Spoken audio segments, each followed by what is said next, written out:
కానీ వీళ్ళు చెప్తున్నది లేదంటే స్కిల్స్ అప్గ్రేడేషన్ కానీ ఇది ఎక్కడ వచ్చే లెవెల్ అంటే మీకు ఇది హైయర్ ఎడ్యుకేషన్లో వచ్చే లెవెల్. అసలు ప్రైమరీ ఎడ్యుకేషన్ మీద ప్రాథమిక విద్య ఎలా ఉందన్న దాని మీద దృష్టి లేదు. ఇకపోతే వ్యవసాయ రంగం గురించి మాట్లాడితే వ్యవసాయ రంగానికి వాళ్ళకి కనపడుతున్నది వల్ల ఒకటే ఏంటంటే ఎఫ్డిఐలు తప్ప ఇంకా మరొక మార్గం వాళ్ళకి కనపట్ల. ఇప్పుడు ఆయన చెప్తున్నది కరెంట్ అకౌంట్ డెఫిసిట్ పెరిగింది, మనకి ఇంపోర్ట్స్ పెరిగినాయి, ఎక్స్పోర్ట్స్ తగ్గినాయని చెప్పారు. దానికి చేయాల్సింది ఏంటి?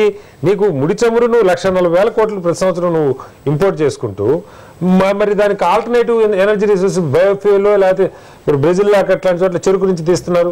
ఆల్టర్నేటివ్ రిసోర్సెస్ మీద దృష్టి లేదు. అంటే ఒక పక్క ఇదేమో పోతా ఉంటుంది. గోల్డ్ మీద మరి ఏం చేస్తున్నారో తెలియదు. గోల్డ్ ఇంపోర్ట్స్ కానీ లేకపోతే కోల్ ఇంపోర్ట్స్ మీద కానీ వీటి వల్ల నీకు కరెంట్ అకౌంట్ డెఫిసిట్ పెరిగిందని చెప్తూ మరి నువ్వు ప్రత్యామ్నాయం ఏం చూస్తున్నావు? దాన్ని ఇవాళ కాదు రేపైనా ఓవర్కమ్ కావడానికి ఒక విండ్ పవర్ గురించి తప్ప ఇక బయోఫ్యూయల్స్ గురించి కానీ వీటి గురించి కానీ ఆయన ఎక్కడ మాట్లాడాలి. వాటికి ఇన్సెంటివ్స్ ఇస్తామని. అలాగే వ్యవసాయ రంగంలో ఇవాళ ఎందుకంటే మనం కీలకంగా మాట్లాడుకొస్తుంది 60% మంది ఆధారపడిన రంగం ఇవాళ కూలీలు దొరకని పరిస్థితుంది. ఎన్ఆర్ఈజెస్ని దానికి లింకప్ చేయాలని ఎప్పటి నుంచో ప్రజల నుంచి అందరి నుంచి డిమాండ్. దాని గురించి మాట్లాడాలి.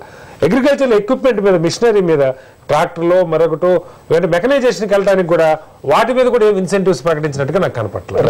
ఏ రకంగా చూసినట్టు అటు మానవాభివృద్ధి సూచికలైన విద్య వైద్యం ఇంకోటి వాటిని పట్టించుకోలేదు. వ్యవసాయ రంగం 60% మంది ఆధారపడిన దాని మీద ఇన్ఫ్రాస్ట్రక్చర్కి సంబంధించి కూడా పెద్ద కేటాయింపులు. దానిలో కూడా మన డీసెంట్రలైజేషన్ ఒక్క పాయింట్ చెప్పి ముగిస్తాను. రహదారులకు ఒక 3,000 కోట్లు అన్నారు.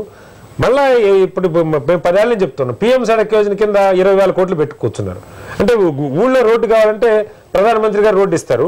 మొత్తం జాతీయ అవసరమైన రోడ్లకి ఒక 3,000 కోట్లు అన్నారు. ఎక్కడ ఏం చేస్తున్నారని అర్థం కాకుండా. ఓకే, విజయ్ కుమార్ గారు, చిదంబరం గారు పేర్కొన్నటువంటి ఒక ముఖ్యమైనటువంటి అంశం ఆహార భద్రత. Food is a human right అని ఆయన పేర్కొని దానికి సంబంధించినటువంటి కేటాయింపును కూడా చేశారు. ఆహార భద్రత కింద 10,000 కోట్ల రూపాయలు కేటాయించడాన్ని ఎట్లా అర్థం చేసుకోవాలి? ప్లానింగ్ కమిషను గత 3 సంవత్సరాల నుంచి గవర్నమెంట్ నియమించుకున్న national advisory commission plus planning commission చర్చలు జరిపి ఇంతమందిని దీంట్లో తీసుకురావాలి, 1,25,000 కోట్ల రూపాయలు ఖర్చు అవుతుంది అని ఫైనల్గా తేల్చారు. ఈ సంవత్సరం లాంచ్ చేస్తామని చెప్పారు. బాగానే ఉంది. దానికి ఇప్పటిదాకా ఫుడ్ సబ్సిడీ బిల్లు 68,000 కోట్లు, ఇంకా అప్రాక్సిమేట్గా 70,000 కోట్లు. సో 1,10,000 కోట్లు మైనస్ 70,000 కోట్లు 55,000 కోట్లు. ఈయన ఇస్తా అయింది 10,000 కోట్లు. పోతే 45,000 క్రోర్స్ డెఫిసిట్. ఈ 45,000 క్రోర్స్ ఎందుకు ఆయన కేటాయించలేదు అంటే ఇది కానీ ఆయన కేటాయించుంటే ఇక్కడ ఉండే ఫిజికల్ డెఫిసిట్ 5.2% రాదు. అది 5.7, 5.6 పోయింది. లాస్ట్ టైం కూడా ఇదే పని చేశాడు. లాస్ట్ టైము ఫర్టిలైజర్స్కి ఫ్యూయల్కి చాలా తక్కువ కేటాయింపులు చేసి ఫిజికల్ డెఫిసిట్ దీంట్లో ఉన్నట్టు చూపించాడు. ఇది బహిరంగంగా ఆయన అందరినీ మోసం చేసినట్టే. జస్ట్ కేవలం ఇండోర్ డ్రెస్సింగ్. దీంట్లో ఇప్పుడు వాళ్ళే 1,10,000 కోట్లు కావాలన్నప్పుడు ఈయన దానికి 45 అట్లీస్ట్ 50,000 కోట్లు ఇవ్వాలి. 40,000 కోర్స్ వాళ్ళు ఈజ్గోన్ ఓన్లీ దాన్ని ఏమంటారు 10,000 కోర్స్.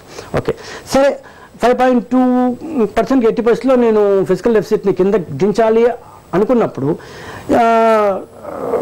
అగ్రి బాండ్స్ చాలా రోజుల నుంచి ఉంది. ప్లస్ హెల్త్ బాండ్స్, హెల్త్ని ఒక ఇన్ఫ్రాస్ట్రక్చర్ ఇండస్ట్రీగా గుర్తిస్తేనే బయట నుంచి ఫండ్స్ వస్తాయి. ప్లస్ భారతదేశంలో కూడా హెల్త్ బాండ్స్కి అయితే చాలామంది కొనుక్కోవడానికి సిద్ధంగా ఉంటారు. గవర్నమెంట్ సావరీన్ ఇది కాబట్టి దాంతో హెల్త్ డెవలప్ చేయొచ్చు.